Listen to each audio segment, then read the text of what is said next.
Hello, everyone, and welcome to episode 8 of the GVGCast. We have made it to Friday, everybody. We have made it to the weekend. I'm so excited. Ooh. As always, I'm your host, Ash Paulson, and I'm joined today by my good friend and GVG co-founder, Steve Bowling, as well as our superstar art director, Daniel Alba. Steve, Daniel, how's it going, guys? Oh, it's good. Happy Friday, man. Happy Friday, you guys. It is definitely, as you all know, we're starting a bit late today. That is for myriad reasons. Unfortunately, our compatriot Derek injured his finger right before the show. He cut his finger. I don't know what it is with you guys. Steve, you almost cut your finger off a few weeks ago, and now Derek, I guess he cut his finger so bad he passed out, right? The dangerous lies over here. Yeah, Amy was telling us that he cut his finger so bad when he was making dinner that he actually passed out. And he's fortunately okay now, but he's not feeling up to doing the show. Yeah. So that kind of threw a wrench in our plans, of course. And then I had a big report to submit for my day job today that just took quite a while. And so we were all just kind of running a little late today, just, kind of running around like chickens with our heads cut off. But we're here now. We've made it to the weekend. We've made it to GVGcast, and we are here to hang out with all of you fine folks. How's your week been, guys?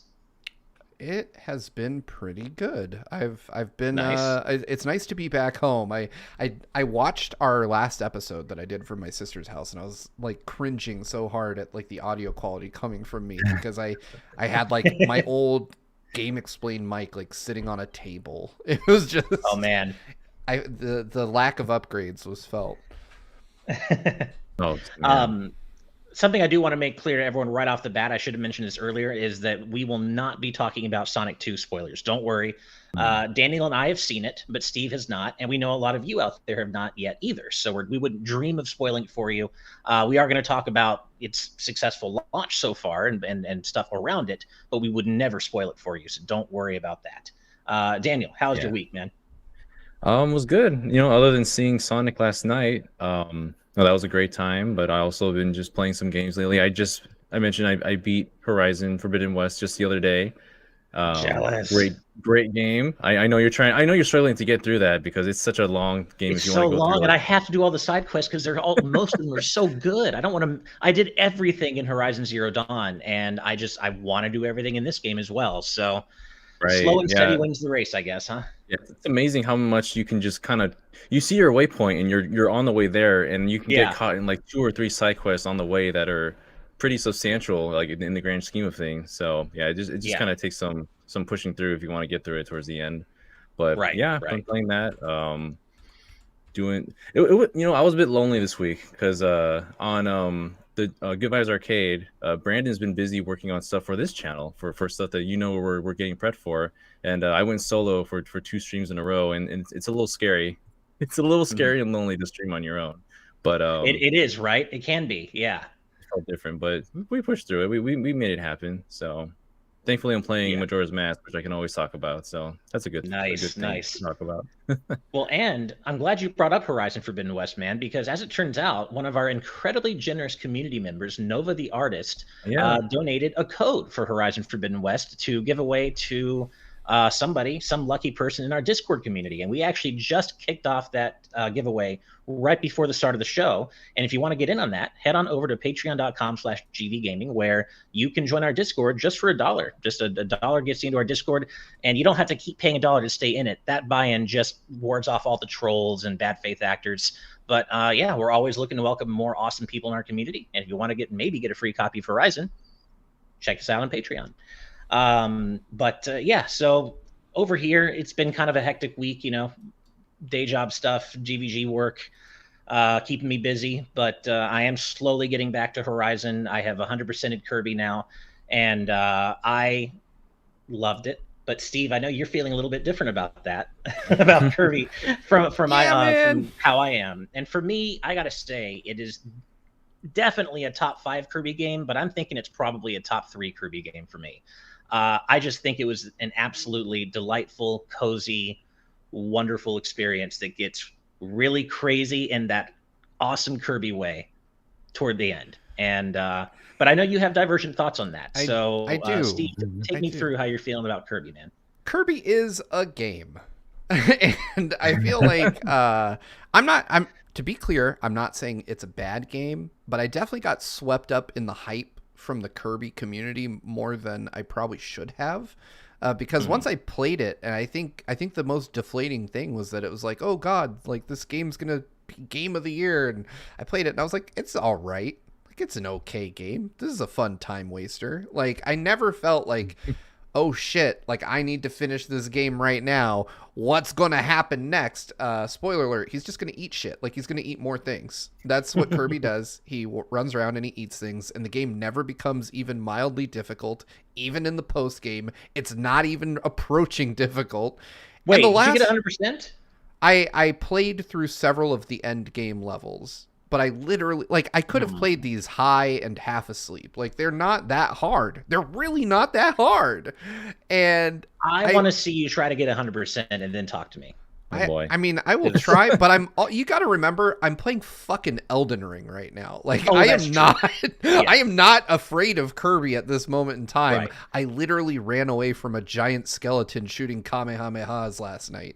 I'm just not freaking out about Kirby. Also, real quick, no spoilers here, but that last boss fight runs at like 5 FPS on a good day.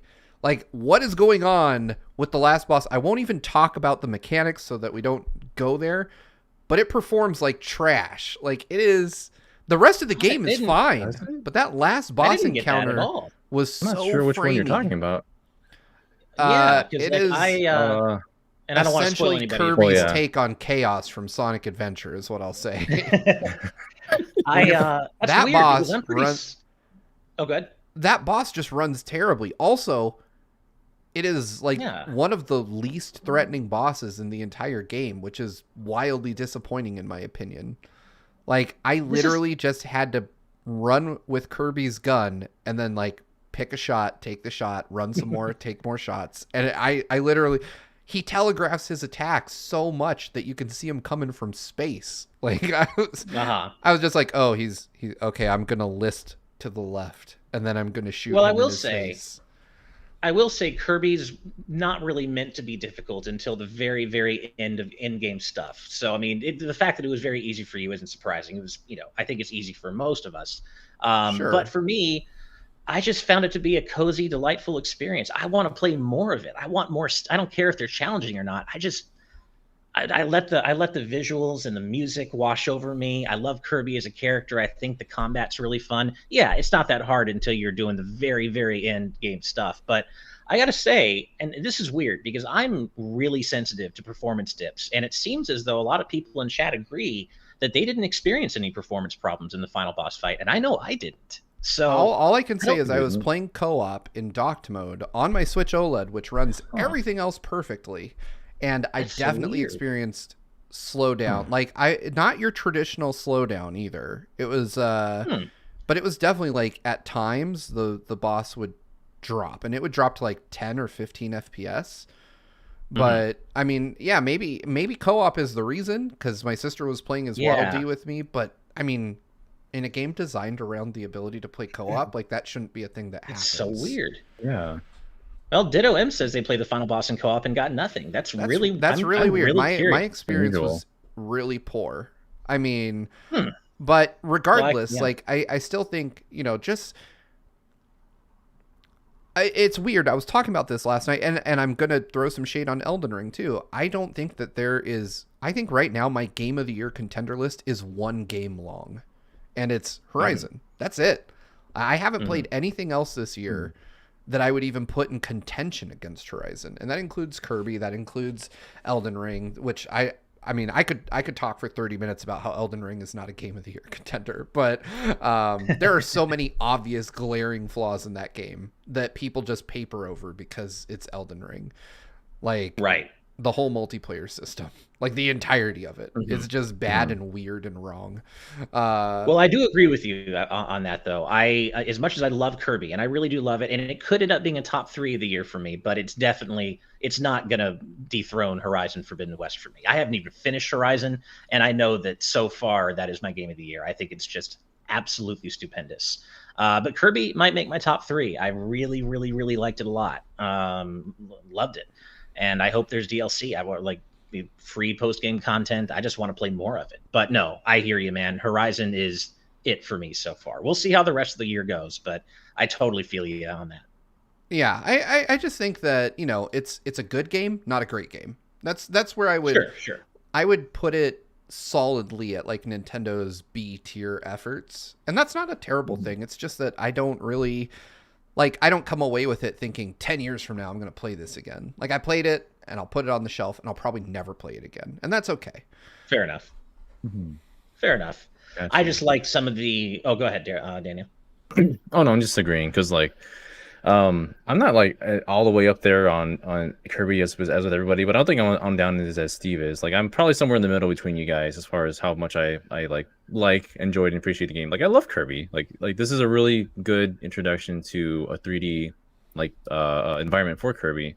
I couldn't get it out of my head while I was playing that it was like I was playing some kind of GameCube era game, because like the 3D aspect, like it came very late for Kirby. Like, we're so many years away from when other games and other series have been able to implement into 3D, like the golden era of that with like Mario 64, Zelda, like Donkey Kong. They were all within that same time frame of doing it, but then Kirby comes in very late. So I think in comparison to what came before Kirby, we're looking at it and it's like, oh my god, it's doing something completely new, when in the grand scheme of video games it's like, well, it's just a 3D implementation, and it pretty much plays exactly how I expected it would, a 3D Kirby game would play. So it's not like surprising, but I guess it's just hard for me to disassociate the fact that, yeah, this is a game that this is a franchise that's never done what it's doing here before, but it's also not doing anything supremely new and surprising. So it's just a bunch of little stuff like that comes into play. But I still enjoy Kirby for what it is. It's still a great game in my opinion. Yeah. That's just my perspective of it, though.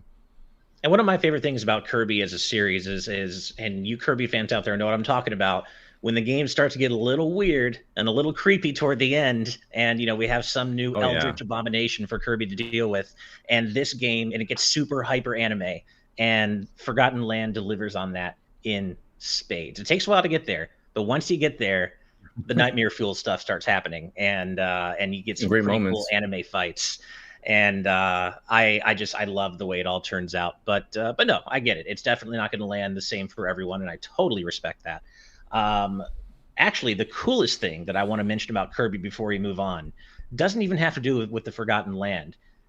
Did you guys know that Kirby, well, Meta Knight specifically, has won a Grammy? He has more Grammys now than Sia, than Tupac, than a few other Nicki Minaj, than a few other big music artists I can name.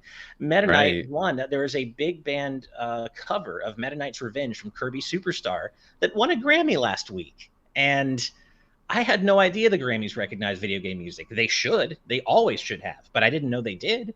And apparently they do. So I love that it was Kirby.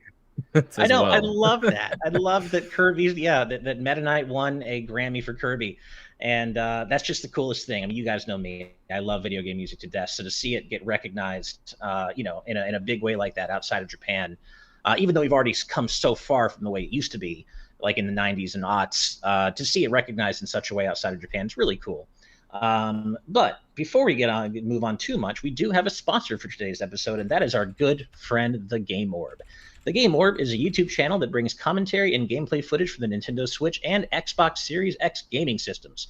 While games like Splatoon 2, Sonic Colors Ultimate, and Super Mario 64 can be seen on the channel, along with others, the Game Orb will also now be adding Pokemon Let's Go Pikachu to the gaming collection. So be sure to subscribe to the Game Orb at the link in the description, and as always, I'm also going to post it in our YouTube chat. But personally, I don't watch award shows like the Grammys or the Oscars or whatever, but I have so many people blowing up my mentions on Twitter like, dude, did you hear Kirby won a Grammy? I'm like, that is awesome. That's amazing. I don't think a video game's won a Grammy since Journey's soundtrack. I think that's the last time video games won a Grammy award before. Which is criminal. Yeah, absolutely criminal. A long gap in between. We got to fill out more video games in this category. Exactly. Okay. The Game Orb, thank you so much, as always, for your incredible support of everything we've been doing since the very beginning. Please, everybody, if you love what we do here at GVG, please go check out the Game Orb's content and subscribe to their channel. They literally have been supporting us from day one with the sponsorship tier and our Patreon. So please go show them all the love. And with that said, speaking of love, we have some super chats. So to get us started off there, our good friend Jaden Buck with $5. Thank you very much. Crazy Question Fridays. Wait a minute, Jaden. Last week, didn't you say you were replacing Crazy Question Fridays with Normal Question Fridays? I feel like I've been lied to. What's happening? Crazy Question Fridays, crazy question number 33. What would you say is the most disgusting food combination in the world? Oh, man. Ooh. I mean, there are so many contenders, right? But I will say, as someone who tends to put sriracha on everything, I have heard there are people out there who put sriracha on their ice cream, and I will never do that. That sounds so gross to me. I don't know why anybody does it. I will not be. So I'm going to go with two things I love separately, but together, sriracha and ice cream. Never happening for me. What about you guys? No. That's not something I can ever. I can't even humor the thought of something like that ever. No. Geez, I don't know. Pineapples and pizza? I don't know. Thank you. I was going to say that. Oh, choosing violence. Oh boy. Whoa. I don't think I. Why would you put fruit on your pizza? Like, Thank you. Come on. No, Pizza's delicious. It's not a serious answer, but gosh, I can't think of anything else really right now for like a disgusting food combination. Oh my god. I would ask Steve, what's your opinion on this one? Oh man. That's so I'm a notoriously picky. You there, man? eater. I think. Steve might be muted. I don't see or hear Steve. Oh, everybody can hear me, but you guys. Hear him. That's weird. That's a weird thing to have to say. Everybody can see. Odd. All right. Well, while we figure that out, I will go ahead and move on to another super chat, and Steve can update us when he's back. Oh, weird. Yeah, everybody can see me, but the you audience guys can hear him, but I cannot. And Daniel, you can't hear me either. He blipped out of existence from our chat here. Yeah. So for those of you wondering, in our Video Ninja room, but the rest of you can hear him, and he hasn't gone anywhere. That's so weird. He hasn't. Oh no. I know. I would say, oh no. Oh no. All right. Sorry, folks. Shellshock Prime thinks it's a Discord for this. Actually, we're using Video Ninja. So the important thing is that the show's still going and the stream's still running. So I'll go ahead and keep things going with super chats until hopefully we can start hearing Steve again, because the rest of you can, but we can't. Let's see. Next up is Hustle Bun with $9.99. Thank you so much for your generosity. And I love that A Link to the Past bunny link. And that's great. All right. Saying, I hope. There you are. You back? Hey. Yes, I'm back. I hear you. Sorry about that, folks. So for those of you wondering, I run the show. If you're watching OBS, you can see me all the time. But these guys are in a Video Ninja chat room, so they couldn't see me for a few minutes, which is why, though y'all could see me, they couldn't. But we're back. Chrome is terrible. And we couldn't hear you either for some reason. It was very strange. Oh, Chrome crashed. so my web browser crashed. But thankfully, OBS and everything was fine. Yeah. Cool. So real quick, all right, bad food is like just balut. It's not a combination technically, but it is a fully formed duck fetus still inside the unhatched egg. God, that's gross. Excuse me while I vomit to the side here. And they're usually stored. I'm not messing with you at all. They're normally stored at room temperature. I found, I was in a supermarket and I just saw a crate of eggs sitting in a corner. And I was like, why are these eggs not refrigerated? And why are they just kind of stacked in this dingy corner? And it turned out they all had little baby ducks in them that you could eat. I'm never going to do it. I joke about it constantly, but there's no way I could ever do it. Hope no one was eating. That sounds incredibly gross. Oh my God. Yes. Well, that is something I will never be eating with or without any other combination. Oh, Ash, just put some sriracha on it. I'm sure it'll be fun. Oh, I'm sure. Yeah, that'll probably make it better. God, I wouldn't. There's just something people love caviar, but fish roe. But the fact that they literally are just little fish eggs, I'm sure caviar is great if you're fancier than I am. Oh, caviar! But just knowing what it is, I can't. Caviar is one of those things that made my skin crawl, but I went to like a really fancy dinner one time and they topped whatever I was eating. I can't even remember with caviar, and I was mortified that I was going to have to eat it. And I did, and it was delicious. It was like I wouldn't go out and buy caviar for myself, but I wouldn't shy away from it any longer. It was actually quite good. Right. All right. Well, moving on to our next super chat, Hustlebun with $9.99. Thank you so much for your generosity. Saying, I hope Derek is okay. Sounds like GVG needs a white mage. Yes, we do. If everyone had a job class, i.e. Final Fantasy Tactics, what would everyone be? P.S. R.I.P. to Greg Miller's sweet little dachshund, Portillo. I didn't know that he had lost his little dog. I'm so sorry, Greg. Well, all our love to you. Losing a dog or any furry friend or any animal friend is one of the hardest things you can go through. That's just I want to take a minute on this one just because I've met Portillo, and we've both met Greg. Portillo. Portillo. So Portillo is named after Greg's favorite restaurant, which is Portillo's, which there's one down the street from my house. Cool. Because Portillo looks like a hot dog, and Portillo is known for their hot dogs. I see. So, but I just want to say, like, I've met both Greg and Portillo. I've actually taken Portillo for a walk with Greg in the past. And so I just want to say, like, I know how much he loved that dog and how much Portillo meant to him as like a member of his family, and he was right there alongside Greg and Jen's newly born son. And like, it was just, to him, it's gotta be, wildly similar to losing a child. And I hope he's okay out there. Greg, if you ever see this clip, we love you, man. So sorry to hear about the loss of Portillo. He was an awesome, awesome dog, and I know how much you loved him. Absolutely. As Nova the artist in our live audience chat says, pets are a part of the family no matter what anyone says, and you are so right.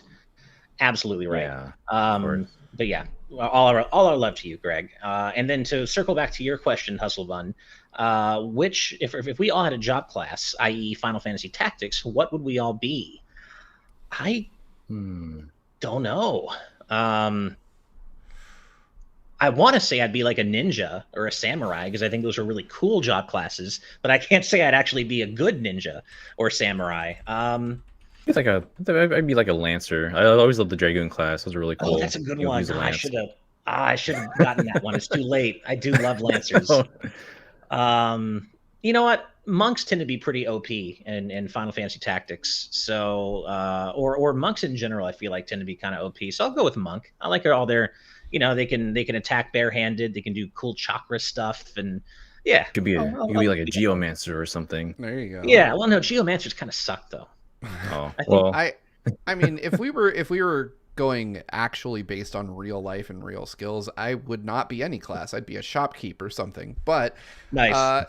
So I'm going to base this on what I would want to be, and that would be a soldier, because in Final Fantasy Tactics, Cloud was a soldier. So I like to think I'd be Cloud. Nice. I love it. Well, speaking of our good friend Nova the artist, they came through with a super chat. Thank you so much for $10, saying, hey, everyone at Good Vibes Gaming, long time no see. This $10 is for Ash to treat himself when I wreck him at Mario Party Superstars on Sunday. Yes, we have a double-linked Fight of Founders session coming up on Sunday. We're going to be playing 2 games of Mario Party Superstars with 2 other folks in the community, and I'm looking forward to that. But I got to say, Nova, we've had we've had previous Fight of Founders sessions in which I emerged victorious. So I'm just saying, I don't know what's going to happen, but you better bring it. That sounds like you'll have to give him back that $10 if he wins. It sounds like you guys just placed a bet. Yeah. Those sessions were really fun when I joined in. You probably have a good one with that one. That was a lot of fun. Yeah, no, but I'm looking forward to it, Nova. Thank you. And one more super chat for now, and then we'll go ahead and move on with the show for a little bit. But don't worry, as always, I will read out the rest of the super chats throughout the show. Caesar with a 3 in the name instead of the E. Thank you so much for $10. Saying hot take here, but do you guys think that Metroid Prime 4 will be a duo release on Switch and Nintendo's next gen console in the same vein as Breath of the Wild? Love you guys. Keep up the great content.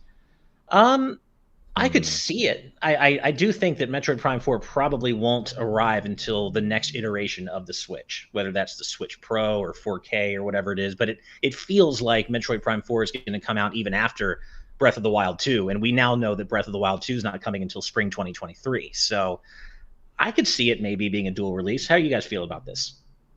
No, I think it depends on how you define next gen console. I think if you're talking about the Switch successor, like whatever comes after Switch, no way, not a chance. Yeah, sure. I think that Nintendo will release an updated or upgraded Switch maybe as soon as the end of this year, probably early next year though. And I think that would be a really good, a prime contender, if you will, for a Prime 4 kind of sidestep, or cross console thing. But to be clear, I think if we're talking about, a Switch Pro, that's just going to play everything. So it's not necessarily like a pro game. I think it's just everything runs a little bit better on this new console. But Nintendo's next gen stuff, what I would call next gen, I don't think will be out till late 2024, mid 2025. And I think that will be something that will probably not be called the Switch, but will carry all the same hallmarks of what we have. Because I think Nintendo has designed themselves into a corner. You can't come back from what they've done. Yeah. Yeah, I think, as you said, at the earliest, we'll probably see whatever iteration comes after this Switch. At the earliest within 2 years, 3 years or so, if they want to push along that way. But I feel like this year we might see we might see some news. We've been saying this every year for who knows how long, but we might see some news on Metroid Prime 4. I feel like we'll get something on the actual Metroid Prime trilogy this year, so that next year maybe it'll be set up to have a release next year. And if they have a Switch Pro by the end of like holiday next year, or even or at some point, then that seems like a good pace to frame it out, especially after the success of Metroid Dread. Yeah, I feel like Nintendo doesn't have the faith that they probably should have in Metroid to make it like a console, like a game that they pin a console with. I think Zelda and Mario are pretty much the only franchises that Nintendo is confident enough in the performance of. Well, and Pokemon. To say, hey, we're going to launch a console and this is like the game that we're going to launch it with.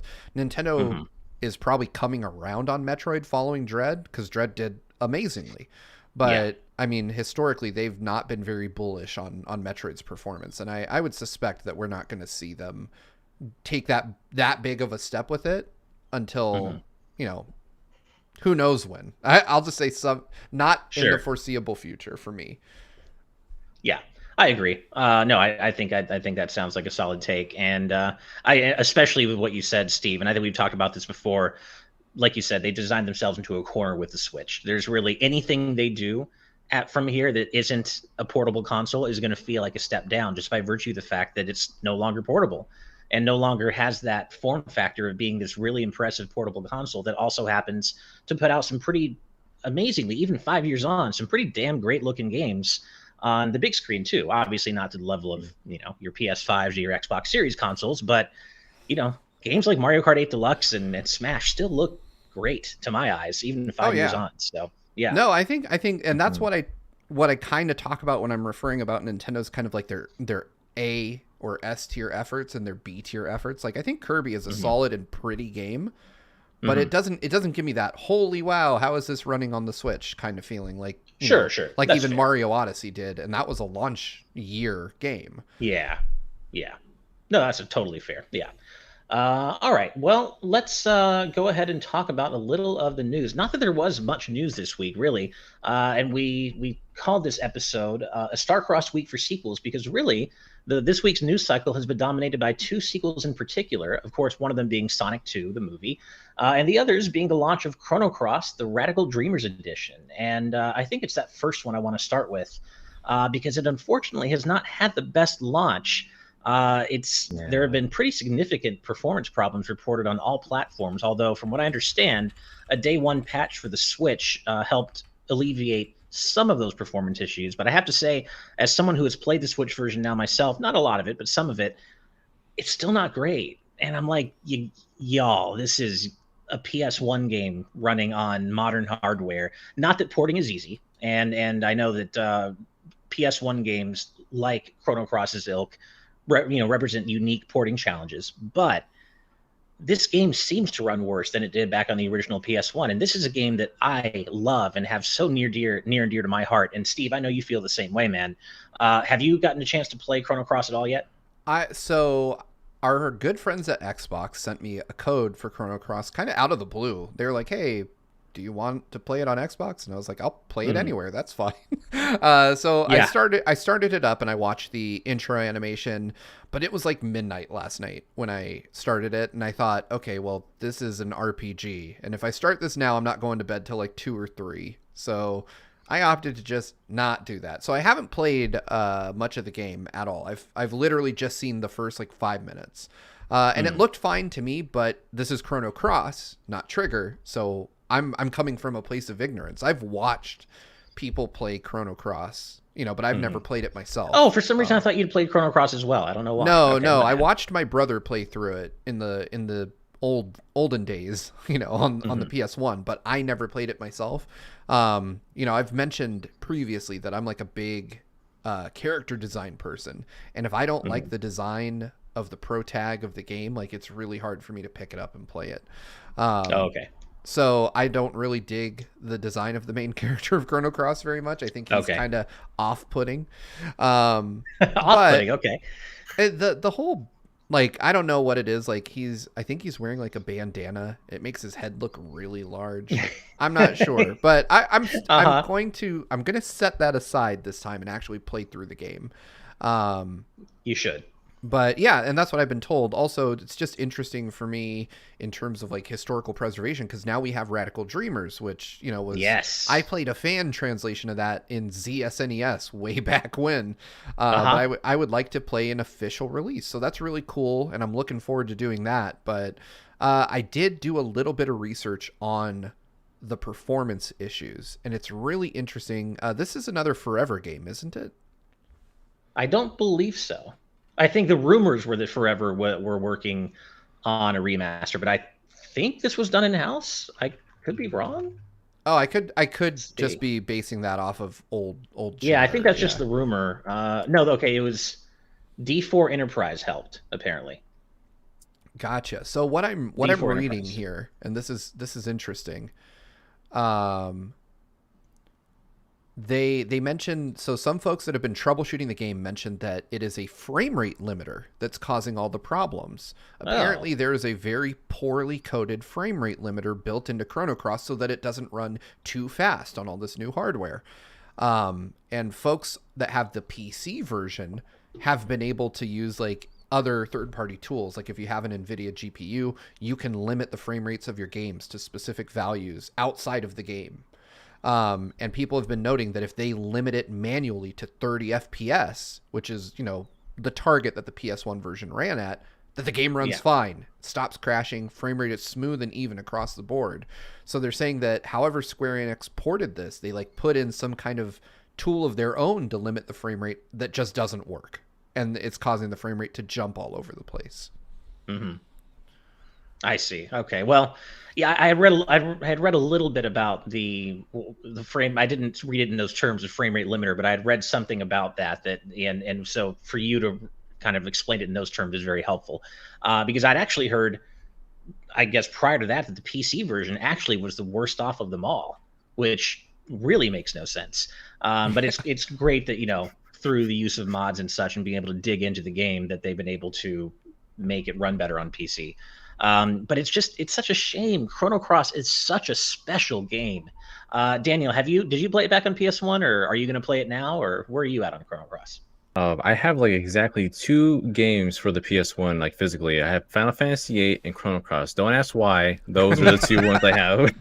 All right. But I think I played like at least more than half of Chrono Cross on the PS1 way back then, and I want to try and give this one a chance. But then I hear all this topic about just unoptimized sort of features with this game. I'm just like, what is Square doing this year with such a roller coaster of quality on their titles right now? But right. Yeah, I definitely want to give this another shot again. And just like with Steve, I kind of experienced the rest of the game through someone else, so hopefully I can get on that and really delve into it because I love Chrono Trigger as well. I played Chrono Trigger a few times way back then, like on the DS itself. But it's something I want to just experience more because I love the world of this game, and the music is so good. Like Yasunori Masuda is like on point with both soundtracks, and it's so good to hear. Chrono Cross has, bar none, one of the greatest soundtracks of all time. I mean, so does Chrono Trigger, of course. But Chrono Cross has an incredibly unique soundtrack, I would say, and it definitely is standout. And I love this game. I mean, Steve knows this. He and I both consider Chrono Trigger one of our favorite games of all time. I know it is my favorite game of all time. I think it's one of yours, Steve. And Chrono Cross is a very divisive sequel. But I've said it before, and I'll say it again. I fall on the very positive side of that divide. Just know going in that if you're playing it as a sequel to Chrono Trigger, there's some pacing issues. It takes a little while for the story to really get going, especially as a sequel to Chrono Trigger. But once it does, you better strap in because it really just kicks ass all the way to the end. And I can't wait to replay this game. I think that's part of why I stopped was because like, is this really related to Chrono Trigger? And at whatever point I was at, it's just like it doesn't feel like the sequel that I was looking for. So yeah, I just got to get another shot. Yeah, it definitely is very much its own thing as well. Like I would say it's really not until the second half of the game that the Chrono Trigger sequel content really starts coming in, hard and fast. So you got to stick with it. But I do think that the first half of the game, just as a standalone RPG that doesn't get too much into the weeds with Chrono Trigger stuff, is still a great game in its own right. You just got to be patient for the Chrono Trigger stuff to start coming in. But speaking of strapping in, there's another sequel to talk about this week. And like I said, we're not going to talk spoilers. Only a few of us here at GVG have seen it so far, and a bunch of you out there haven't seen it yet. But Sonic 2 comes out today. It released it released a week ago in the UK, so John's already seen it.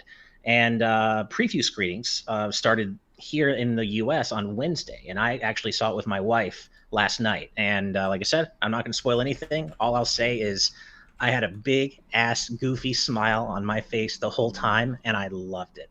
And that's all I'm going to say. That's all I'm going to say. Steve, great. I'm so excited for you, man. I can't wait to talk about it with you. Yeah. I really... So for those of you that are wondering, we will at some point do a spoiler cast on Sonic 2 to talk about the movie in detail. But I haven't seen it yet. I am very excited. I was very pleasantly surprised with the original movie. So I have no reason to not want to see this one. The only bummer for me is that for those of you that, have followed my existence is, my kids are here half the time. And this is like the perfect movie to go see with my kids. And I feel bad for not waiting for them.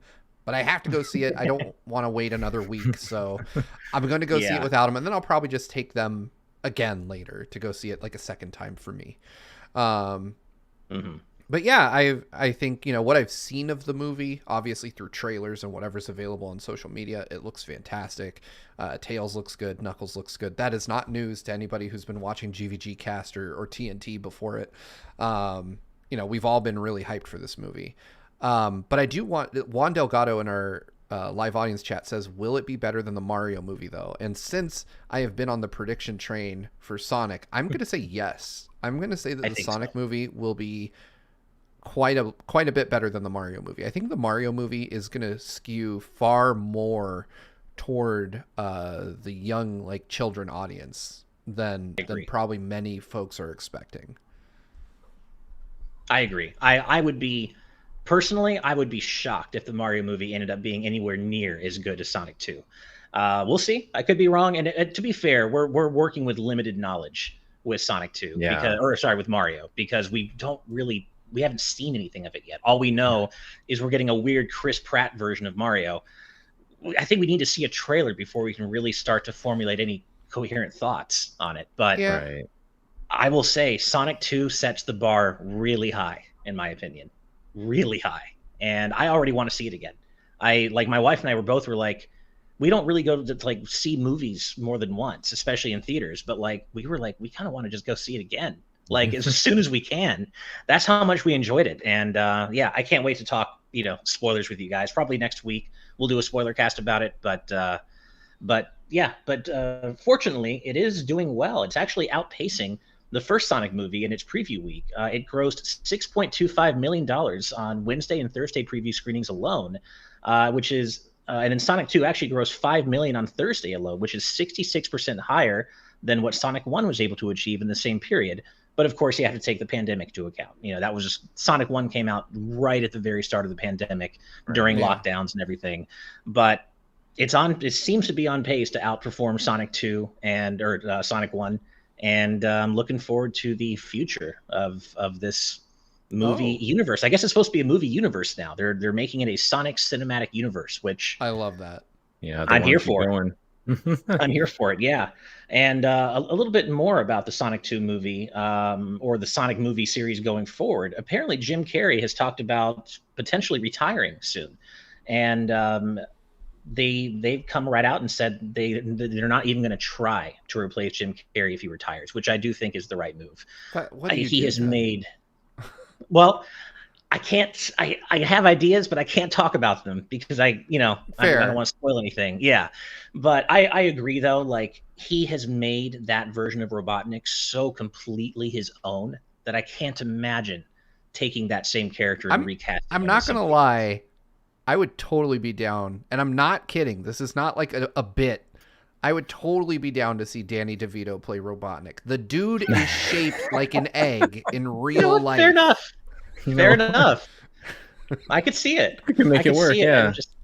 Yeah. But I feel like I'd want, if they did that, I'd want it to be like a relative to that Robotnik, because I just feel like that version of Robotnik it's Jim Carrey. You just got to do what they're doing. Like, you got to do like Sonic multiverse, and then you could introduce like Fat Sonic, an original movie Sonic with the weird teeth. There you go.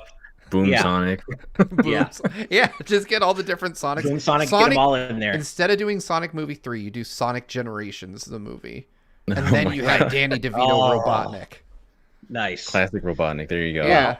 Actually, Steve, speaking of doing a crossover movie like that, not that this is ever going to happen, but I did notice this kind of pop up in the news this week as well. Sonic 2's director, Jeff Fowler, says he wants to make a Smash Brothers movie, which, I mean, I would like to make a Smash Brothers movie as well. It's going to happen, but everyone wants to see that happen. I doubt it will.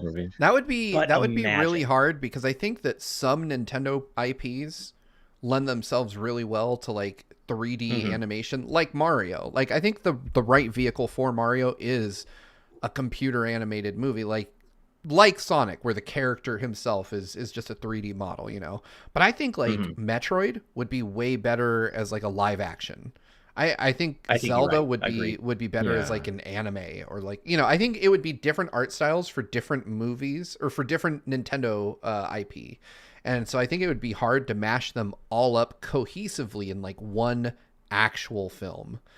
That being said, I would totally watch it. Like, if there was a Smash movie, I'd probably enjoy it more than Smash the game.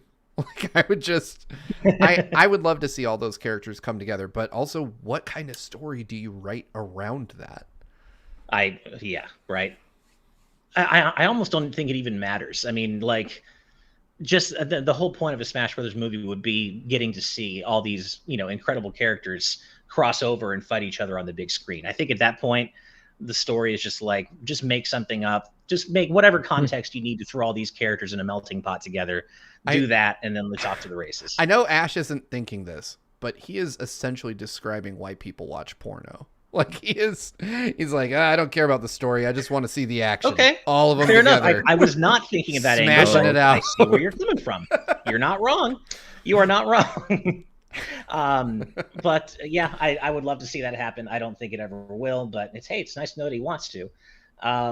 The last thing, again, it was a pretty light news week, but the last thing to talk about really quick here is that Universal Studios Hollywood, literally 15 minutes away from where I live, has opened up their feature presentation store for Super Nintendo World.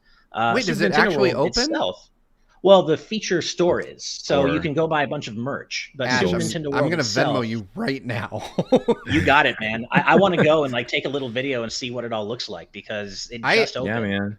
I actually thought that was just a preview. Like, I read the tweet. I even retweeted the tweet, and I just thought it was like, hey, here's what we will be selling. But if that Bowser shirt, that neon-looking Bowser shirt that kind of fits our branding just a little bit, I need that. I need that in my life real bad.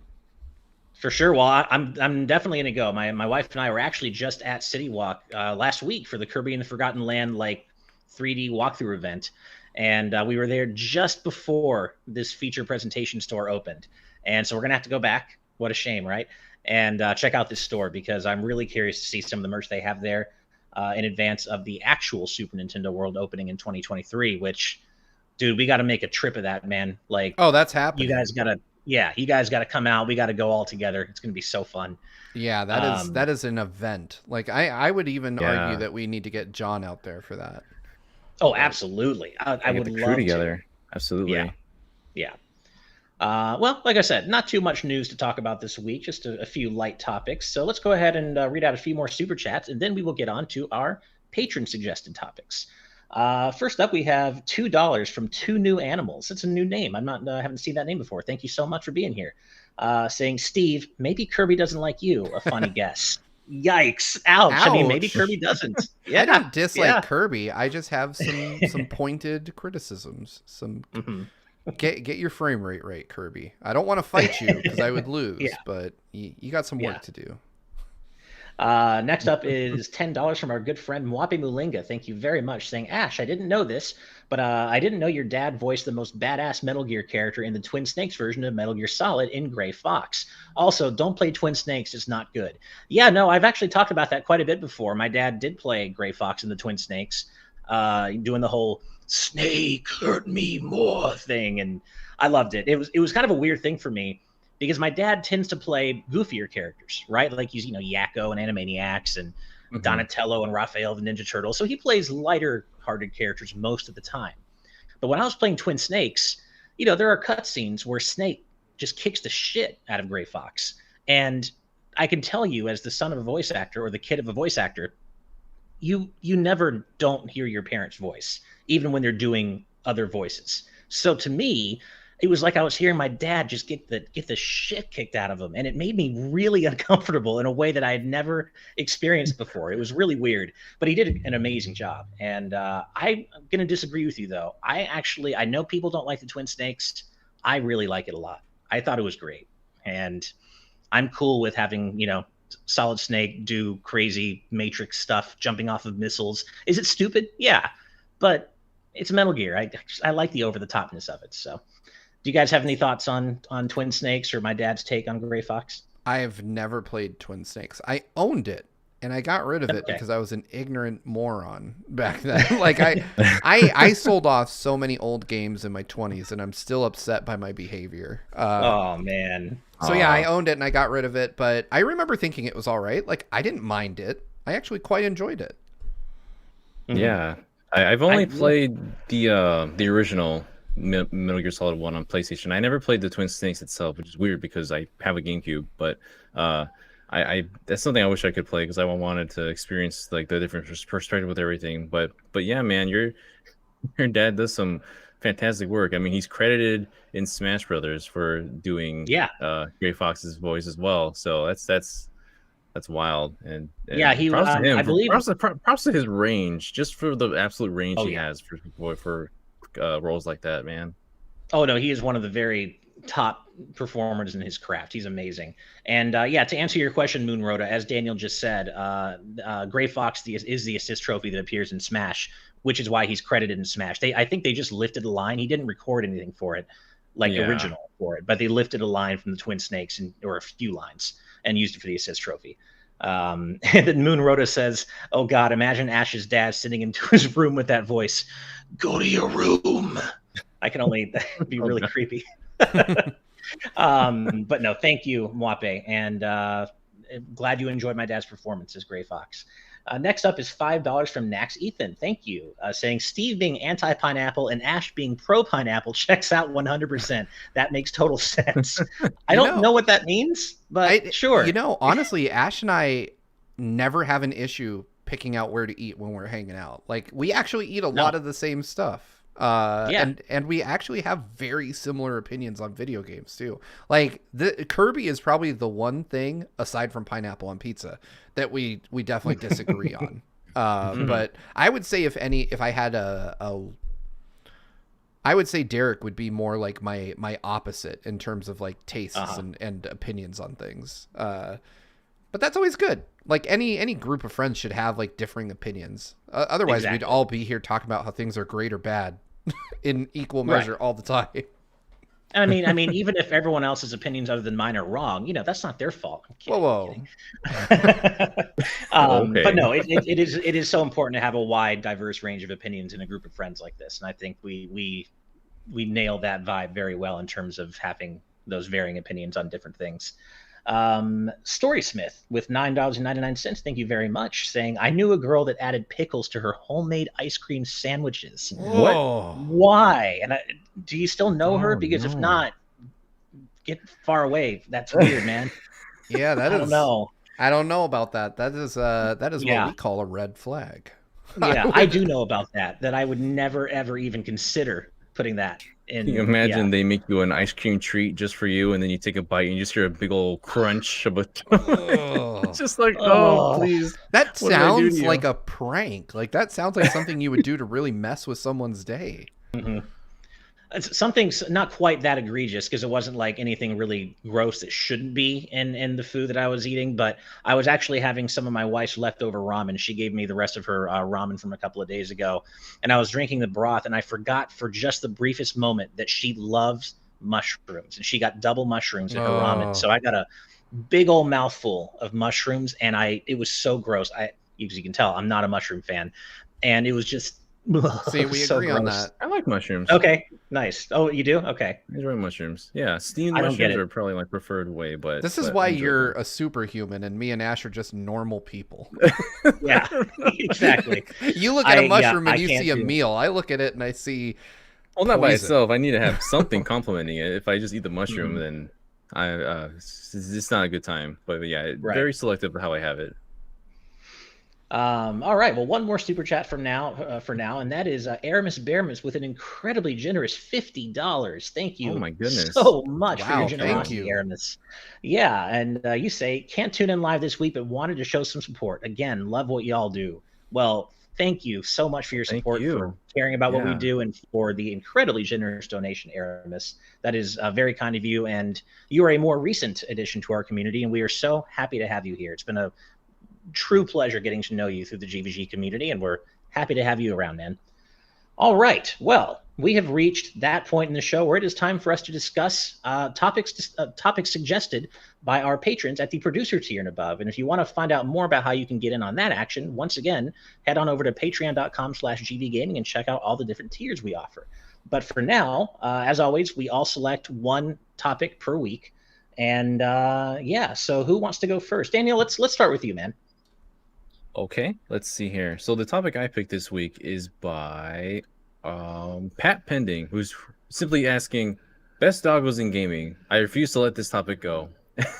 I love this. And the backstory here, by the way, is that we let our patrons at the producer tier and above also vote on weekly discussion topics every week. And those topics are put forth by us. And I put forth best doggos in gaming, and it came in second 3 weeks in a row, and it didn't quite make it. So that's what Pat means when they say they refuse to let this topic go. But Daniel, go for it, man. Give us your best doggos in gaming. Yeah, I won't let this run too long. But let's see. I have two. There's both probably aren't very surprising for people who know me. But the first one would have to be from Persona 3, Koromaru. He's a little Shiba Inu that joins you as your party member. He's a very good pup, I swear. He's a stray dog. He was actually watching over a shrine for like half a year after his master passed away, and he was just like guarding it for the events of the story happening. You meet him up, and he fights off a shadow before he actually gets like the actual ability to summon a persona to protect the shrine. And he eventually joins you. He has got like a little vest with wings on it. He's very adorable. He's like your mascot for that game. He's like the Teddy or the Morgana of that game. That's like your mascot pet. Very good boy. I wish Derek was here because I know he plays Persona 3 as well. But yeah, that one. And also from Tales of Vesperia, one of your first party members happens to be a very smart dog. His name is Rapide, and he's a freaking badass looking dog. He's got like a scar. He's got a pipe in his mouth, and he fights with a blade that he keeps over his shoulder. Yep. Freaking amazing. I love Repeat. Yeah. And that's a good one. Yeah, he's always in your party, like mostly always with Yuri, just accompanying him all the time. He participates in the skits as well, which is hilarious because while all the party members are talking, he has a skit portrait as well as like all the other party members, but he'll only contribute a single bark throughout the entire skit. It's just great. And, I remember that. Yeah, that's a good one. It's so funny because we're just real quick, the Koromaru Repeat looks so much like a Polymute from Monster Hunter Rise, and like just the coloring, the style and design. So I named. He does, like when I did a little demo of it, I named mine Repeat, and it's so fitting. but yeah, those are my doggos. Nice. Steve, what about you, man? Nice. All right, so I have 2 as well, technically 3, but okay. So the first one is technically 2 dogs because the only thing better than a dog is 2 dogs. Very true. And it is the kind of duo dog from Phogs. PHOGS, which is short for physics dogs, and it's like a tube-shaped 2-headed dog, and it's ridiculously cute. It's like a co-op game. Each person controls one half of the dog, and you have to solve puzzles. I played it years ago at this point, but ended up picking it up for Switch when it came out in 2020. And which is also years ago now that I say it out loud, but it's just they're adorable, they're cute, they're very cartoony. There's not a lot I can say, but if you haven't tried Phogs, there's a free demo on the Switch. You should absolutely give it a shot. It's a really fun couch co-op game with 2 adorable puppers that are just it's heartwarming. It's really wholesome. I love that game. The other dog, and I have to choose it because it's part of GVG canon, is Caesar from Wargroove, who is also known as John.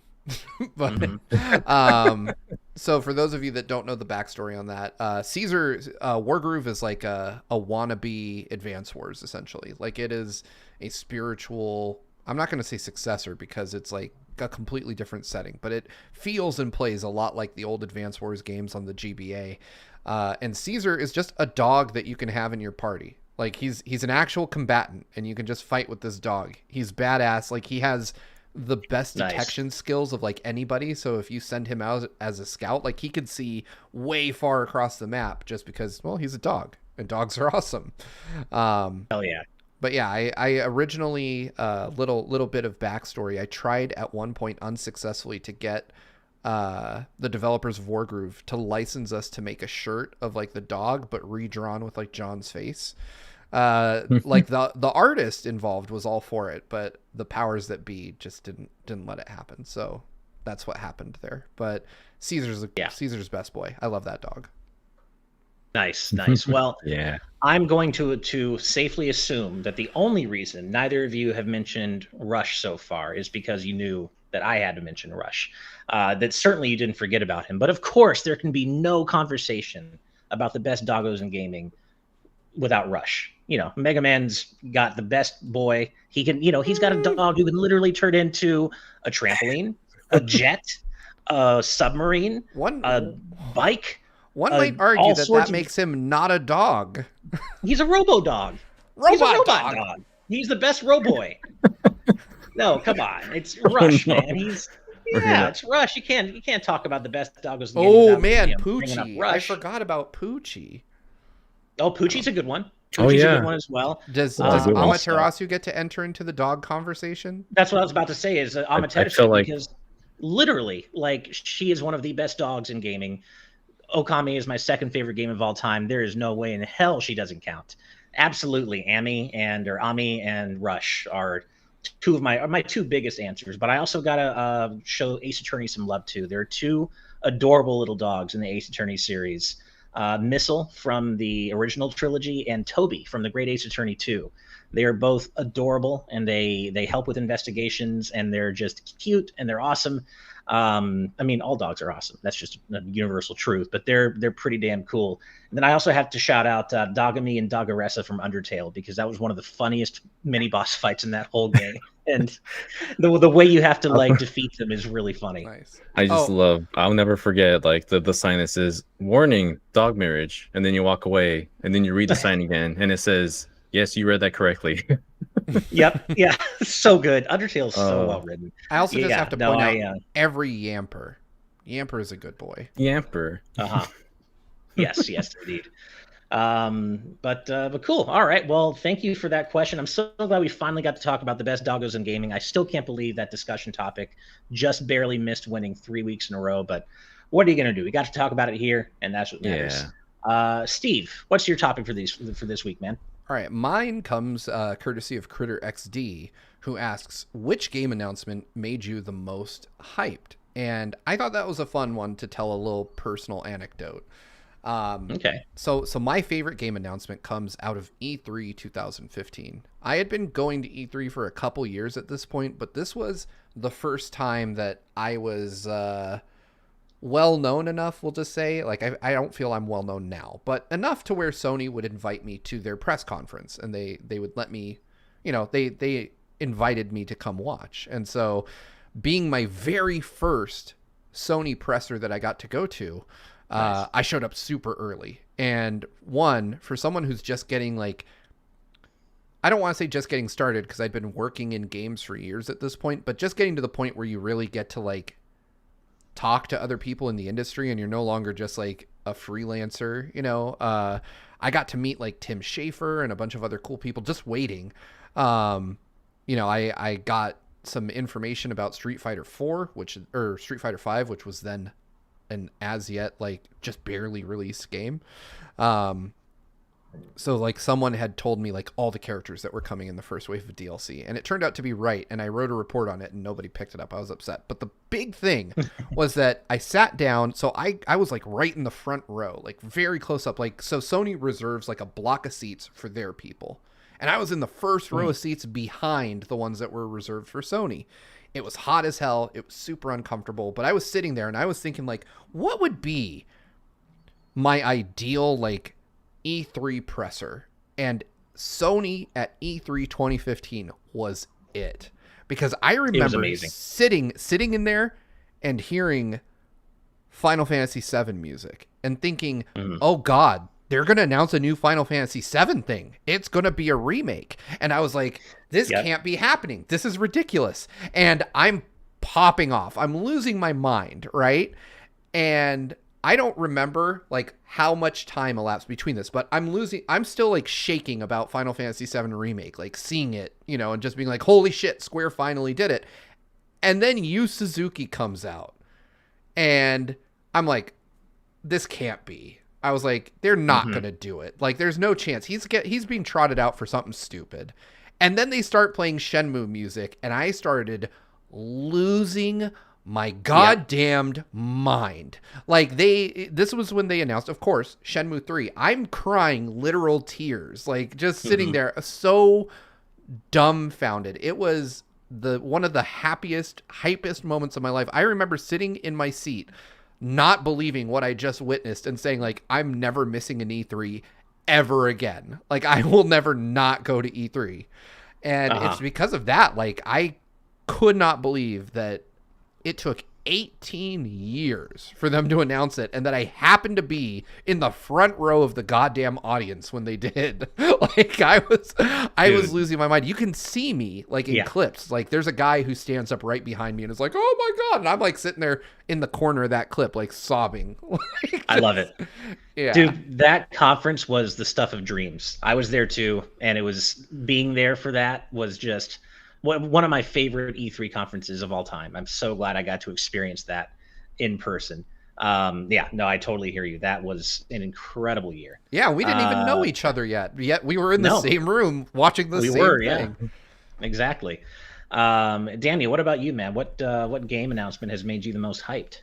Oh man, funny enough, I feel like there's almost a tie between the same franchise of both Metroid Prime 4, just the announcement, the fact that we're getting a Prime after all these years, and then Metroid Dread, just the fact of the announcement that we're finally getting a Dread after all these years. Yeah. I think just the fact that there's so much space, so much time in between the previous entry or just musings of the rumor title to it actually being shown and coming to fruition is just something that just still wows me today. It's the fact that we have an actual Metroid Dread in my Switch right now, or that Prime 4 is hopefully coming one day, because Metroid Prime is how I was introduced to the Metroid series, honestly. Like an actual first title that I played.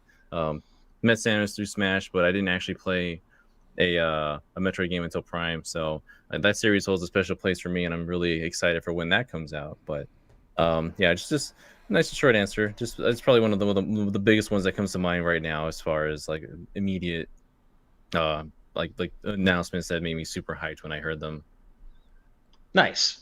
Well, I have both. I have a couple of wholesome answers for this one, as well as a kind of a dark answer. No. Certainly, yeah.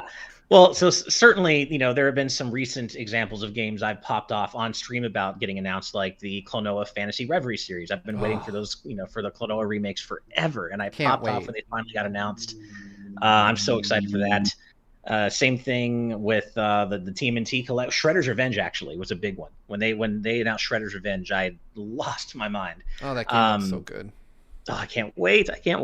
And the collection, but that's more of a collection of old games than like the announcement of a new game. And I was really, really excited when they first announced both Theater Rhythm Final Fantasy and Kingdom Hearts Melody of Memory. Also, happy 20th anniversary, Kingdom Hearts, because I love rhythm games, I love video game music, and I love Final Fantasy and Kingdom Hearts. So that was really exciting for me.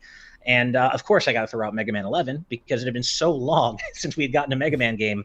And not only that, but we had never gotten one since Mega Man 8 that actually faced forward instead of trying to go back and do the Neo retro thing, which that's cool. But we hadn't had a current generation Mega Man game since Mega Man 8 back on PS1 and Saturn. So that was really exciting. But the reason I mention all those is because those are all wholesome. They made me genuinely happy. But probably the game announcement I've been most hyped for in my life was for a game that never ended up coming out. And it still hurts all these years later. Oh, God, I know where we're going. It's actually not Mega Man. Well, Mega Man Legends 3 counts as well. Oh, that's pretty dark, too. But it's actually not thinking Mega Man Legends 3.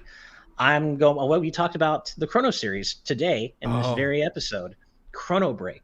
I remember the night that I was on my parents' desktop Mac. That's how long ago this was. I was on my parents' desktop iMac, I think, browsing, internet gaming news, and back in the old days of the internet. And I remember reading the headline that Square had registered a trademark for Chrono Break, and I melted. I was just so happy. And then, of course, we all know where that went. It went nowhere. It went absolutely nowhere. Square let the trademark expire, and all these years later, we still have no third Chrono game, Chrono Break or not. So that one hurts. Honestly, yeah, the two most hyped game announcements in my life were for games that never came out, Chrono Break and Mega Man Legends 3. So that sucks, but the hype at the time was really exciting. So I can at least always remember how I felt at the time they were actually factually announced. But if it makes you feel any better, and I just Googled it because I remembered Chrono Break, but I didn't remember much of the story around it. Apparently, all the work they did on Chrono Break was reworked into Final Fantasy Dimensions 2, which doesn't look very good. Yeah, I heard that as well, and it kind of makes me want to go play it, but I also don't love playing games on my phone. And I just, it's still it's repurposed, right, in a different context. Like, we'll never know exactly what that content was going to be representing in the context of Chrono's universe. And that hurts. It hurts to know that we almost got a third Chrono game back when, and it just never happened. I do have to say, I have to give a special shout out, though, to Sonic Mania. Because when that game got announced, I lost my mind. And were it not for the earth-shattering combination of Final Fantasy VII and Shenmue 3 in the same damn conference, I probably would have Sonic Mania as my top most hype announcement of all time. I watched that trailer probably, no joke, hundreds, if not 1,000 times. I was in love with that, and I still absolutely love that game. It is one of the few modern sequels to like a beloved franchise that for me like stands tall with like the 8 and 16, well, in the case of Sonic, with the 16 and 32-bit variations. Sure. Like it is, I would put that up against and say it's probably in my mind better than the original trilogy of Sonic games. Mm-hmm. No, you know what? And I completely co-sign with you on that. I lost my mind at the Sonic Mania reveal, and even better, Steve, I wish you could have been there, but I was lucky enough to be at the anniversary party in person where they announced it. And I was, because I know the stream was, we all know the stream was oh boy. But I was there in person, and Steve, let me tell you, man, the room was electrified. The energy in that room when that trailer popped off for the first time was absolutely electrifying, and I'll never forget it as long as I live. Oh my God. To getting to be there in person for that was such an incredible privilege. And I wish you could have been there with me, man, because it was a special moment. Sega, sure. Make Sonic Mania 2. Right? Come on already. We've got 2 feature-length films since that game came out. I just need a 16-bit Sonic again. Exactly. Yeah, same. All right. Well, then that brings us to my topic this week, which comes from Jason Uloa, who asks, when given the option in an RPG or any game that offers a choice, do you prefer your player character be the same gender as your own or the opposite? Is it always the same choice, or do you like to switch it up depending on the game? And that's a really interesting question. Really, for me, what it comes down to is which, in the game, which gender has cooler designs and design options and hairstyle options, because I often find that female, creative characters end up having cooler designs, like more hairstyles you can choose from and stuff. And so, for example, like Splatoon, I play as Inkling Girl all the time because she's so much cooler looking than the Inkling boys, I think. And so for me, it just comes down to aesthetics. I have no problem playing as my own gender, but I also have no problem playing as the opposite gender. I just want to play as whoever looks the coolest to me. And it seems to me most of the time that female characters get a wider option or a wider range of hairstyle options and clothing options and stuff. But that doesn't mean that I won't play as a male character. It just depends on who has the cooler designs in the game I'm playing. But what about you guys? Where do you fall on this? For this one, I was looking at this question too before we started, and this is I think it depends on the context of what kind of game I'm playing. I noticed that on games where it's literally supposed to be like me in like a sim, like say for Animal Crossing, for Stardew Valley, those kind of games, I'll always pick like male and name them after myself. I'll do something. I mostly do that for that kind because I'm going to be spending a long time and with that game, and I'm mostly doing things that tailor like what I would do in that situation. A lot of other games I'll play as a female instead because it's just cool to say that you can be like a female as a main protagonist for a lot of these things. It's just like games like Pokemon. I think I've been playing as the female trainer for a long time now, as far as like recent titles go. And then if there's games that give you a choice, if you can choose like male or female version, I would go for the female, like with Fire Emblem as well. Female Byleth, female Corrin, I think they're the superior designs for those characters. As you mentioned, they tend to have a more appealing design or more interesting design. I guess people will question Byleth sometimes for the tights, but I still think that these characters are more well designed in that sense. But yeah, I think it depends. Like if it's a character within the core of the story that's not necessarily me, I'll probably choose female. And if it is for Sims, I'll just choose male for myself and just name it after me. That's usually my system for that. Nice. For me, I almost always go with the male protagonist. And it's really just because I identify as male, so like it's easier for me to kind of insert myself into the game, where especially if I'm creating a character, right? If it's a choice between like for instance like Assassin's Creed, where I can have like Eivor be a man or a woman, I'll usually choose the woman. I don't care.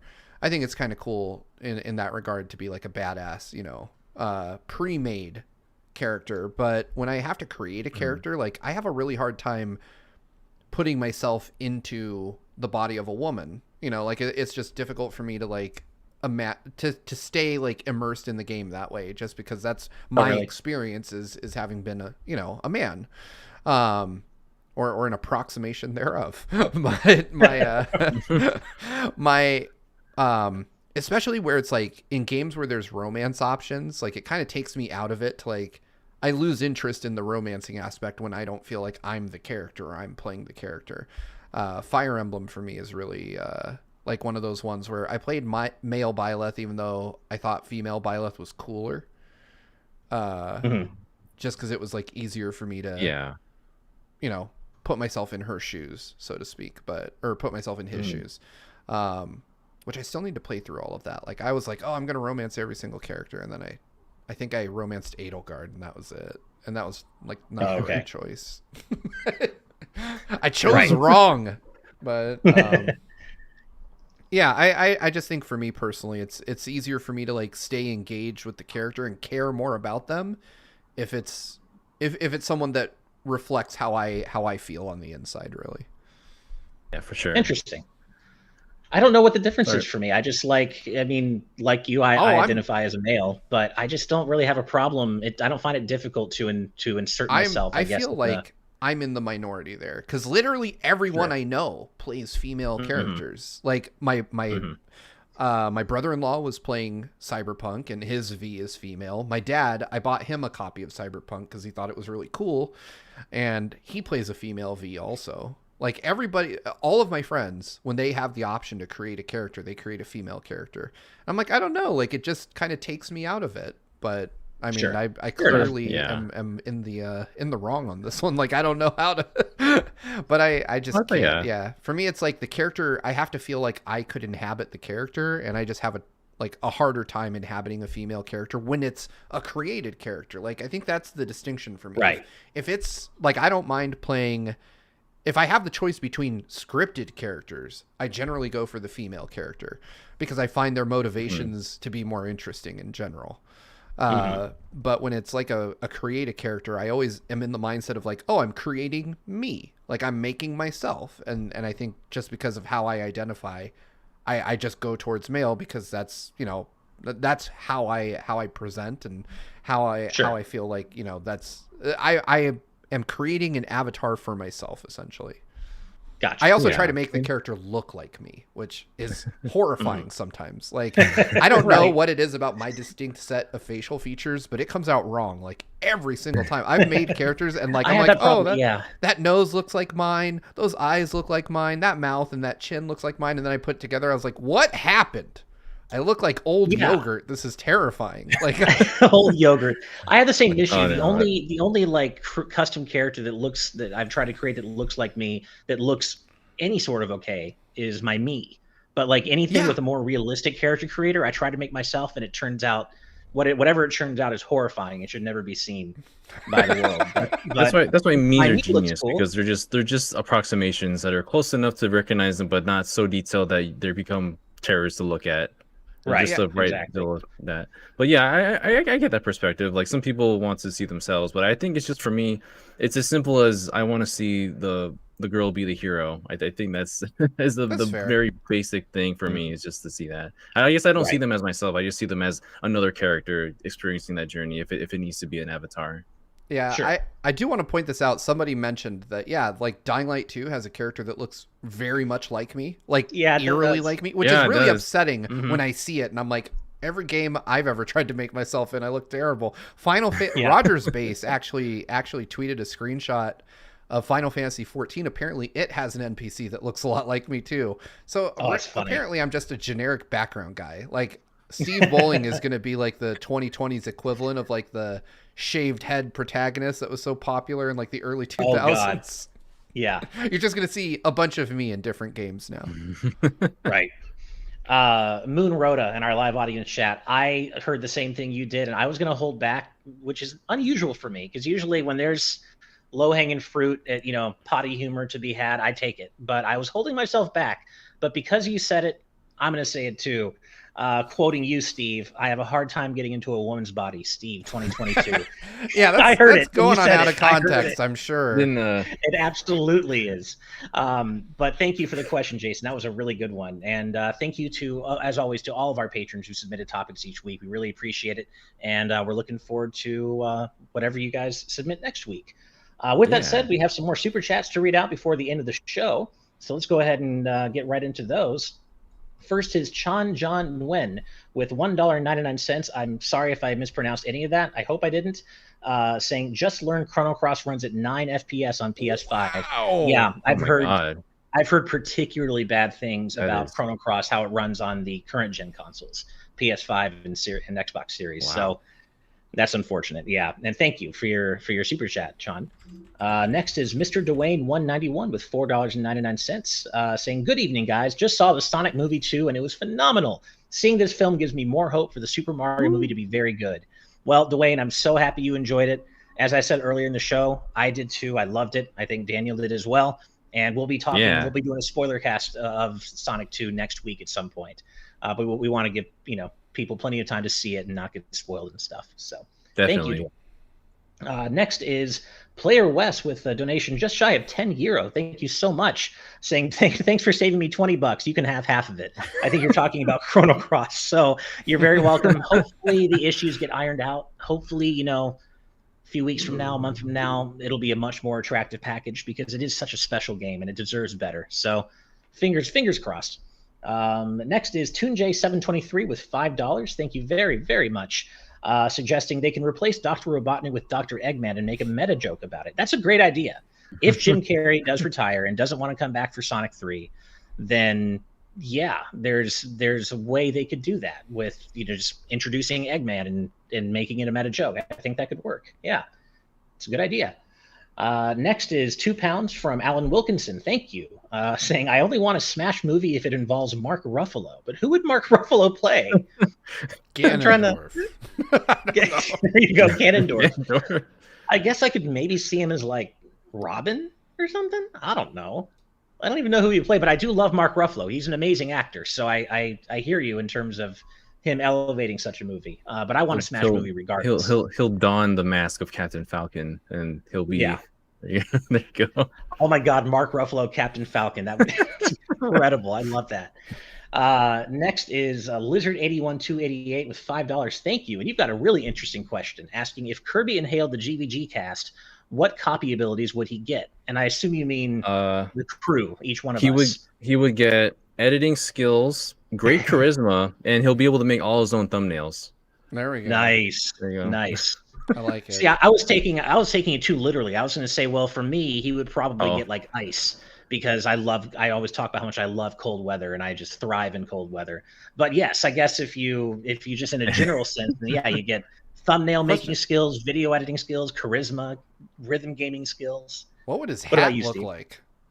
That's what I want to know. Steve's mustache, Brandon's beard, my headband, Derek's glasses, and Ash's love of Mega Man. Ash's Mega Man helmet. Like he just gets my Mega Man helmet. There you go. So basically, this would be like and John's voice. There he has John's voice. Oh my God. So this is clearly like a Full Metal Alchemist, like Eldritch Chimera type abomination that's going to be resulting from all this. Oh, that was a great question. Thank you, Lizard. All right, a couple of more here. First is Skull Kid Tiger with $5. Thank you so much. Saying, for Steve, if you are right about the Sonic 2 thing, I raise you a second chili dog and you must consume it like Batman eats a hot dog. Wait, how does Batman eat a hot dog? I assume he eats a hot dog like everybody else, but I don't know. I don't know that I can agree to this until I know exactly what I'm signing up for. Does he eat like a corn cob? Like, what does he do with it? Right. Does he? And I'm implicated in this too because I co-signed with you on that, Steve. So if we were right, then I also have to do this, and I don't know if I want to until I know how Batman eats a hot dog. Yeah. Also, how big is the chili dog? Because, I mean, depending on his method of consumption and the size, I may be physically incapable. I don't know. Yeah.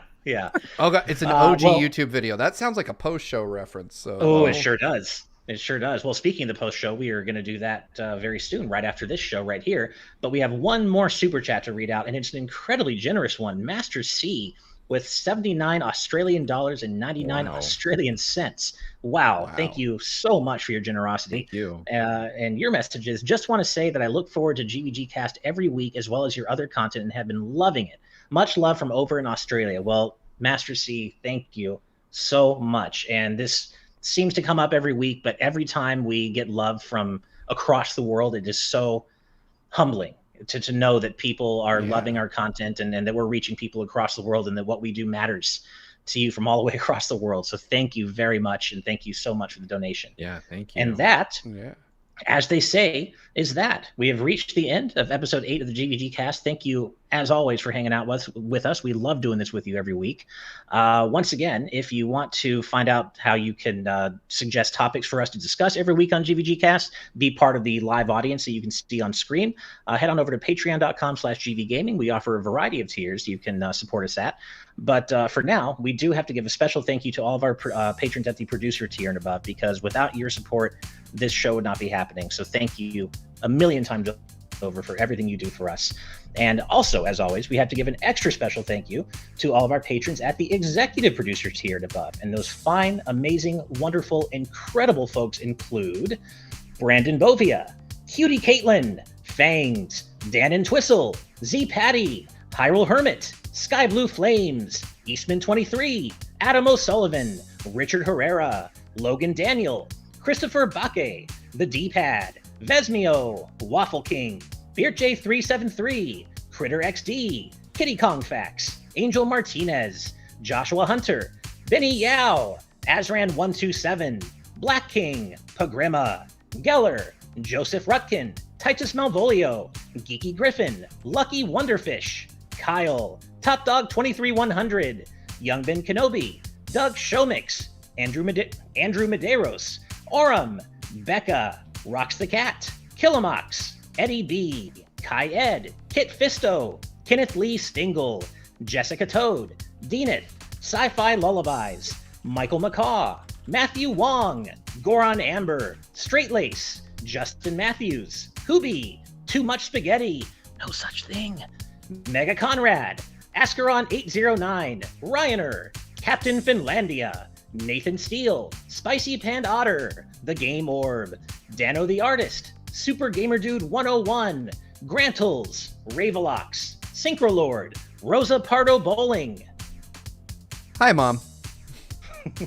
Kane Woolley, Skull Kid Tiger, Dark Steel 01, Jason Uloa, Jaden Buck, Phantom Project, Cystic Warrior 29, DJ Jurassic, Super Dank Awesome Unicorn Guy, Dinner Sonic, Darik, Jeff Ed, Nova the Artist, Stagnasty, Mumbling Yeti, Cameron Sharp, Screamo Shaman, Mason Riley, Keel, Willow Pingree, Santi the Person, Brendan Hesse, Hustlebun, Noah Fitterer, Calvin Atkinson, Ryan's Fault, Brainchild, Pat Pending, Jim Wakelin, Lauren Bond, Sridhar Ayala, Gavin Twaddle, Andy Mine P, Ad, and finally, last but certainly not least, Jughead870. Thank you all so much for your support.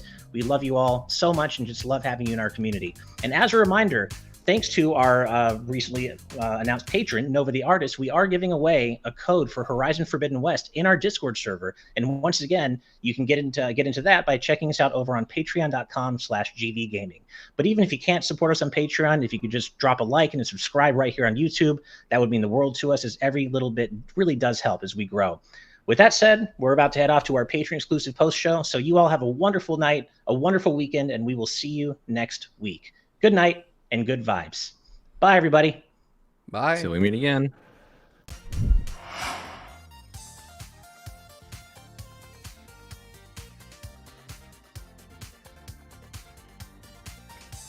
Awesome. Well, we did end up getting into the weeds again, but it ended up being about exactly 90 minutes. But at least